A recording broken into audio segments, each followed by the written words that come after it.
Hello everybody, this is Mr. Storm, and in this video we are going to write the script that will control our player in our game.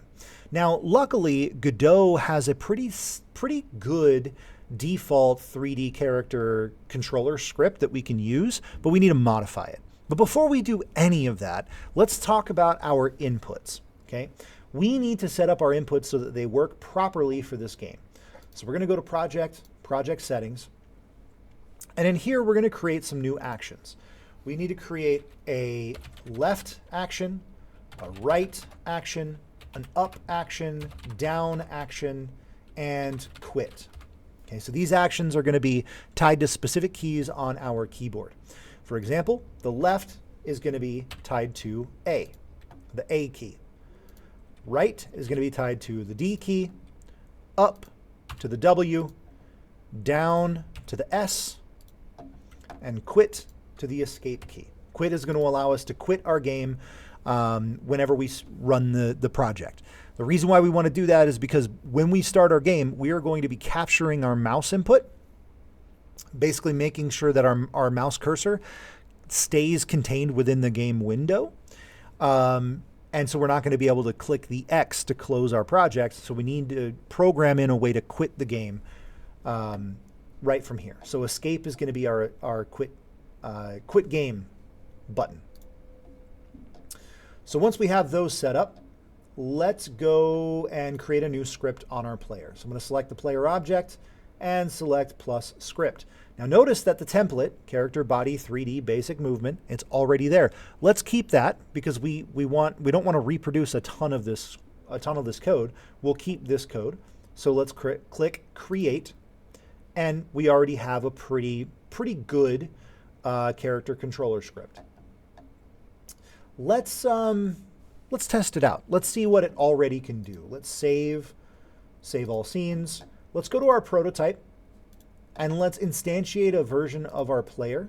So make sure the prototype root node is selected, and then select instantiate player, open, and let's put our player in a place that's a pretty decent starting space, and let's hit play.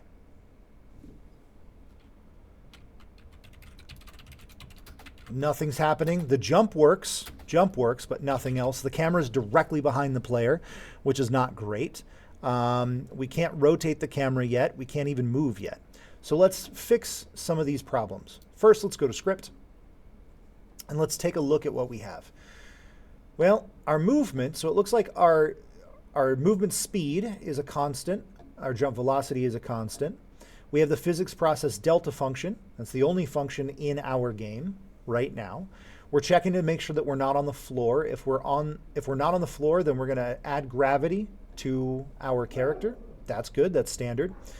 If the action just pressed UI accept and we're on the floor, then we'll jump. We might change that later to an actual jump key if we really want to. We're getting our input directions, which are all mapped to the wrong inputs, by the way, because we created new ones, which is why we can't move. We're setting our direction vector based on our transform basis and our input directions X and Y. Okay, and then we're setting the direction to multiply it by speed. If we're not moving, then we're going to start sliding towards zero, move towards zero, and then we apply all of that with this move and slide function call. Okay, so a pretty standard script. Let's fix the movement first. The reason why our movement isn't working is because we changed these to left, right, up, and down. But these are, by default, UI left, UI right, UI up, UI down. So let's just go ahead and delete the UI underscore for each of these. And let's test our game again. Now we should be able to move. There we go. We can move front and back, left and right. Okay, so movement's working properly. Good to go. Okay, next. Let's fix the issue with our camera. Let's start working on our camera. First thing we need is a reference to this pivot object, this cam origin object. A little handy tool that we can use for creating a reference to this object is if you hold Control and drag this out onto your script, it'll actually create a reference to that object. And let's see, I actually don't need, I only need a reference to the spring arm, I believe. Yeah, I don't need a reference to the player. Hold on, let's try that again.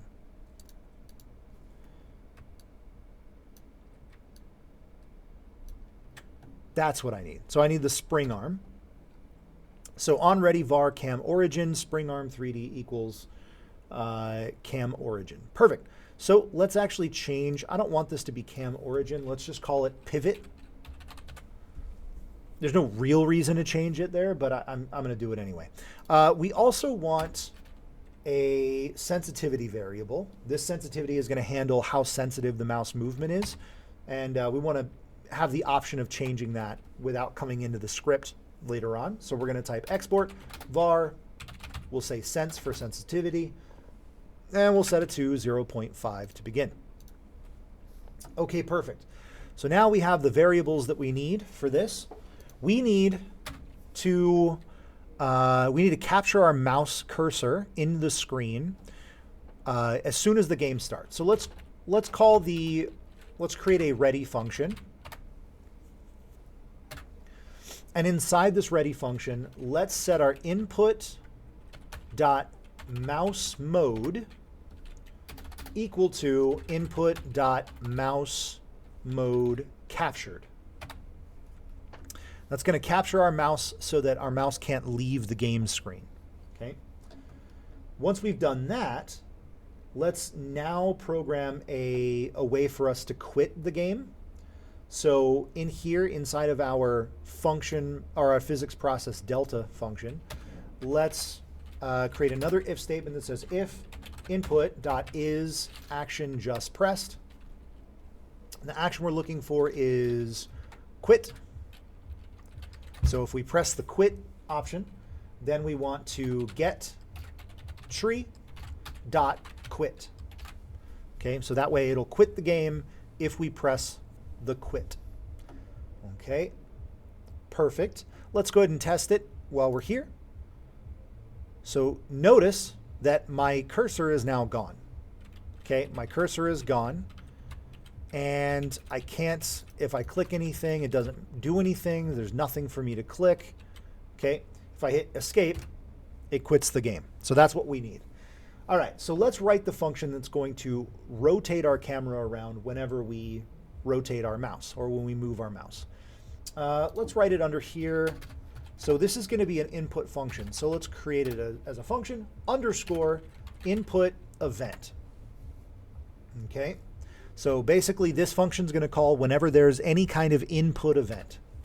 And we'll say if event is input event mouse motion. So if the event is the mouse is moving, then we're going to do something. Okay. First, we need to rotate the y-axis.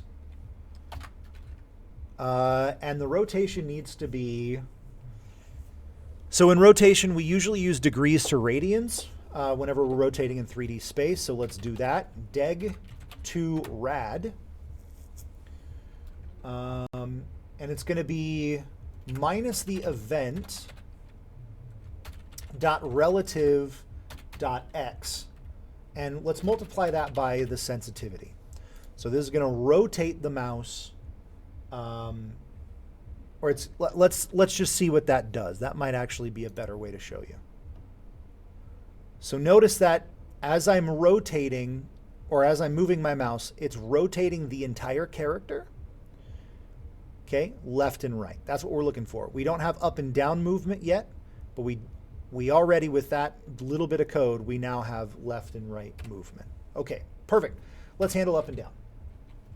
So to do that, we have that pivot spot that will allow us to kind of move up and down within range. So we'll say pivot.rotate x, deg to rad.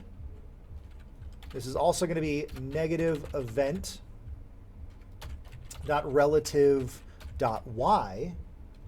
multiplied by sensitivity. Okay, and I think I have an extra parentheses there somewhere. Yeah, I don't need this extra parentheses. Let's get rid of that and that. Okay. Yeah, that's good. So pivot dot rotate. Perfect, perfect, perfect. Okay, then let me show you what that does. So now that allows me to go up and down. So that gives me the full range of movement. The problem is, notice that I'm going over the character and I can kind of rotate in full 360. We don't want that. That's not good. Okay, we want to lock it in. So let's lock it in. So we're say pivot dot rotation dot x is going to be equal to clamp. Clamp is going to set some values for minimum and maximum, and it's not going to allow us to go past those values. So the minimum is pivot dot rotation dot x. The degrees to rad 90, so our negative, we'll say negative 90 for our minimum. Our maximum is going to be degrees to radians 45. Okay. All right, let's try that. Oh, invalid access to property key rotate. I spelled this wrong. Look at that. Pivot dot rotation. Rotation. There we go. I spelled something wrong. See, even I make mistakes sometimes. There we go. So now we can't go any further than there. We can't go any further than there. And we can run around and jump and do everything. So there are some things that we need to fix here. Obviously, our camera is way too close, way too close. And our movement is a little bit slow. Let's fix the camera being close thing. That's actually, we can just do that here. We just come here and we'll bring it back even further. Okay. And let's test that out. Oh, that didn't quite work. Let's see. Oh, you know what I need to do? Because it's attached to this spring arm, I actually need to change this spring length. Let's change it to like 10 and see what that does. Okay. Maybe we bring this back as well. Oh, I'm moving the spring arm there. I don't want to move the spring arm. Okay, there we go. So you need to change the spring arm length and push the camera back as well. Okay, so that's how you fix that problem. That's probably a little bit too far. Let's push it up to like 7, and let's move our camera up a little bit. Okay, now the other thing that we need to fix is our speed, and we can change it here. We can just change our speed here and our velocity here. We could also change these to export variables.